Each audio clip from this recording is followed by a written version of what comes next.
आखिरी वाले कैप्सूल में जो आखिरी गुरु लिए थे वो जल थे, कि जल से भगवान दत्तात्रेय ने क्या सीख ली। तो आइए आगे चलते हैं, उससे पहले भगवान दत्तात्रेय की स्तुति करते हैं। आद्यो ब्रह्मा मध्ये विष्णुरन्ते देवः सदाशिवः मूर्त्यत्र यशस्वरूपाय दत्तात्रेयाय नमस्तुते।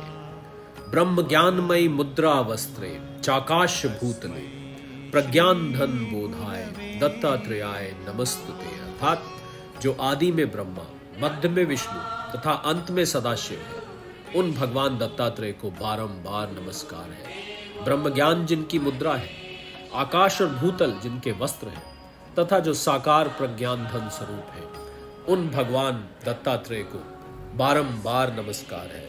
और ये स्तुति की भगवान शंकराचार्य ने भगवान दत्तात्रेय की, जो बात हम आपको निरंतर हर कैप्सूल में बताते आ रहे हैं। अगले गुरु भगवान दत्तात्रेय ने किए सूर्य। देखते हैं उन्होंने सूरज भगवान से क्या सीखा। सूरज तो खुद ही भगवान कोटि में आते हैं, पर उन्होंने सूर्य से सीखा कि जिस तरह एक होने पर भी अलग अलग माध्यमों से सूर्य अलग अलग दिखाई देता है। आप दर्पण में देखें तो कुछ और तरीके से दिखाई देंगे, आप जल में देखें तो कुछ और तरीके से दिखाई देंगे।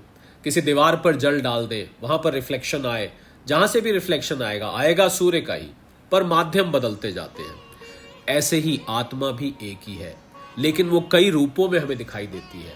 ये बिल्कुल एकदम वेदांत से उन्होंने बात ली, और वेदांत की बात उन्होंने सूर्य में घटाई।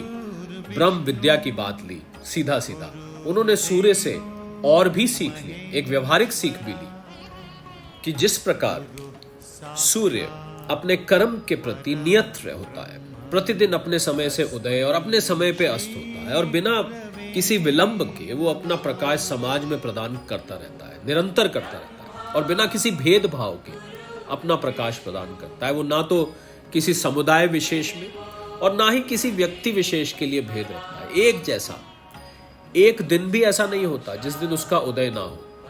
इसी प्रकार मनुष्य को भी अपने समय का नियत और अपनी सेवाएं देते समय किसी में भी किसी प्रकार का भेदभाव नहीं रखना चाहिए।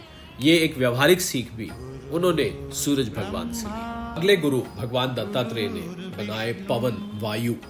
देखते हैं उन्होंने वायु से क्या सीख ली। वायु निरंतर चलती रहती है, पवन चलती रहती है, तो सबसे प्रमुख गुण पवन का होता है शीतलता प्रदान करना तथा गंध का विस्तार करना, जो भी स्मेल आ रही है उसको आगे बढ़ाना। साथ ही साथ पवन अपने प्रवाह को अपने वश में रखते हुए कभी भी जन को शीतलता तथा प्रवाह की गति को बढ़ाते हुए विनाश दोनों स्वरूप को दिखा सकता है। इतने बड़े बड़े टोर्नेडोज, स्टॉर्म्स, थंडर स्टॉर्म्स आते हैं कि कुछ भी हो सकता है।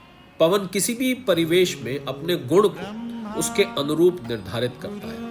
अगर किसी परिवेश में जिस प्रकार की गंध उपलब्ध होती है तो पवन गंध को वातावरण में प्रवाहित करता है, लेकिन जब उस गंध की शक्ति क्षीण हो जाती है तो वो वापस अपने मूल रूप में परिवर्तित हो जाता है। इस प्रकार से हमें पवन से शीतलता, अपने परिवेश के अनुसार अपने को ढालने और अपने मूल रूप से कभी भी विभक्त ना होने की शिक्षा लेनी चाहिए कि पवन निरंतर बहती है किसी भी रूप में, पर अपने असली स्वरूप को नहीं छोड़ती। जैसे ही वो गंध, वो स्मेल, खुशबू, बदबू जो भी है वो जब तक आती रहती है, और जब वो खुशबू पीछे से चली जाती है तो पवन का स्वरूप वही का वही बना रहता है, उसमें कोई परिवर्तन नहीं आता। ये सीख भगवान दत्तात्रेय ने वायु या पवन से ली। ये सीख भगवान दत्तात्रेय ने ली समुद्र से, ओशन से, सागर से, कि जिस प्रकार समुद्र में सारे संसार की नदियां आकर मिलती हैं, फिर भी समुद्र का जो स्तर है, जो लेवल है, वो जरा भी नहीं बढ़ता। उसी प्रकार हमें कितनी भी उपलब्धि मिल जाए, हमें अहंकार रूपी भाव का जरा सा भी एहसास नहीं होना चाहिए। समुद्र का स्वभाव खारा होते हुए भी समुद्र एन में जल को ताप देकर मिट्टी जल के रूप में बादलों का निर्माण करते हैं और समस्त जन का उद्धार करते हैं। बारिश होती है, वहीं से समुद्र, वहीं से बादल बनते हैं। इसी प्रकार इंसान को अपने स्वभाव के विपरीत लोगों के सहयोग हेतु त्याग और परिवर्तन का भाव होना चाहिए। तो ये उन्होंने एक व्यवहारिक सीख, एक जीवन का गुण भगवान दत्तात्रेय ने समुद्र से लिया। भगवान दत्तात्रेय ने अग्नि को धारण किया, आग। और अग्नि का जो बेसिक स्वभाव होता है वो ऊर्जा प्रदान करना होता है, एनर्जी देना। लोगों को प्रकाश प्रदान करना भी, तथा किसी भी स्वरूप में अशुद्धता को ग्रहण ना करना। आप देखेंगे एक मुर्दा जल रहा हो, वहां भी अग्नि वैसी रहती है, और कोई हवन कर रहा है बैठ के, वहां भी अग्नि रहती है। इसी प्रकार एक मनुष्य को अपने जीवन का लक्ष्य इस प्रकार से रखना चाहिए कि वो अन्य के जीवन में प्रकाश का विस्तार करे। पहला तो प्रकाश डाले और अपने जीवन में हमेशा ऊर्जा और ऊष्मा बनाकर रखे, तथा किसी भी परिस्थिति में अशुद्धता से दूरी बनाकर रखे और अपने जीवन को प्रकाशमान बनाए।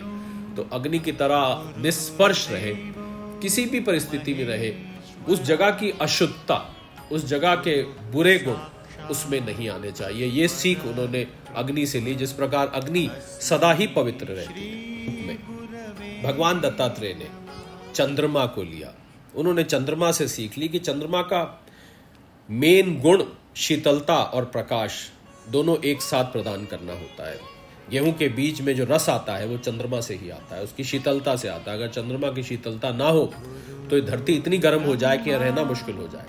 जब रात्रि पूरे रूप संसार को अपने आगोश में ले लेती है, तो चंद्रमा के पास स्वयं प्रकाश ना होते हुए भी वो सूर्य से प्रकाश ग्रहण कर संसार में घनघोर रात्रि में हमें प्रकाश प्रदान करता है। हमने देखा है पूर्णमासी का, पूर्णिमा का चंद्रमा हो तो रात को आप अंधेरे में भी चल सकते हैं, और साथ साथ शीतलता प्रदान करता है, और अपनी कला के क्षीण होते समय भी अपनी अवस्था को बनाए रखता है।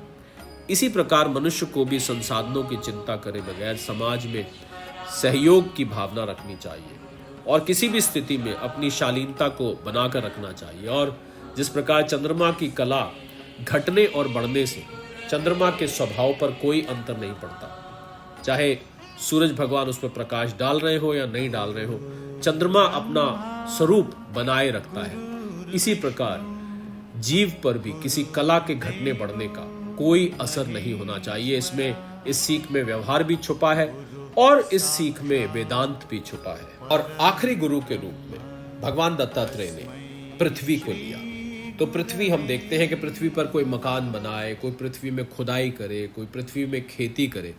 पृथ्वी का स्वभाव परोपकार करना ही है, उपहार देना ही है, लोगों को देती है। पृथ्वी सबका भार भी सहन करती है, पापी का, पुण्यवान का, महात्मा का, धर्मात्मा का, अति पापी का, डाकू का, चोर का भार शांत होके सहन करती है, कभी शिकायत नहीं करती, बहुत ही शालीनता से, बहुत ही सब्र से। तो हमें भले उसका उपकार माने या ना माने, वो ये इच्छा भी नहीं रखती। इसी प्रकार हमें उससे शीलवान, धैर्यवान बनने की शिक्षा मिलती है। तो हमें भी पृथ्वी की तरह शीलवान होना चाहिए, तथा बगैर किसी फल की इच्छा के अपने कर्म में रमे रहना चाहिए। हमें किसी से कोई एक्सपेक्टेशन नहीं रखनी चाहिए। ठीक उसी प्रकार जिस प्रकार पृथ्वी अपने काम में लगी रहती है और कभी किसी से कोई उम्मीद नहीं रखती। तो ये भगवान दत्तात्रेय के 24 गुरु, किस प्रकार उन्होंने एक एक गुरु से एक एक शिक्षा ली, एक से अधिक शिक्षा भी ली। एक व्यवहारिक शिक्षा है, एक वेदांत से संबंधित, ब्रह्म ज्ञान से संबंधित शिक्षा है। ये भगवान दत्तात्रेय ने 24 गुरु किए, जो हमने आपके लिए प्रस्तुत करने की चेष्टा करी। अगर आप गिनेंगे इनको, शायद हो सकता है 24 के 25 हो जाए, क्योंकि अलग अलग पुराणों में, अलग अलग शास्त्रों में, अलग अलग किताबों में अलग अलग गुरु लिया है। कहीं पर एक आध गुरु इसको नहीं लेके उसको ले लिया, उसको नहीं लेके इसको ले लिया। तो हमने आपके लिए सारे कवर कर दिए। शायद गिनने बैठे तो 25 भी हो जाए, वैसे तो 24 है, पर अगर 25 भी हो जाए तो एक फालतू ही मिलेगा, आपको इसमें कम नहीं मिलेगा। तो इस श्रृंखला को भगवान दत्तात्रेय और उनके 24 गुरु, इसको यहीं पर विराम देंगे, इस वादे के साथ कि आपके साथ फिर उपस्थित होंगे किसी अन्य श्रृंखला में भगवान की बातें इस YouTube चैनल पर। तब तक के लिए स्तुति समेत सादर प्रणाम। गुरुर् ब्रह्मा गुरुर्विष्णु गुरुर्देव महेश्वरा, गुरुर् साक्षात परब्रह्म, तस्मै श्री गुरुवे नमः, तस्मै श्री गुरुवे नमः।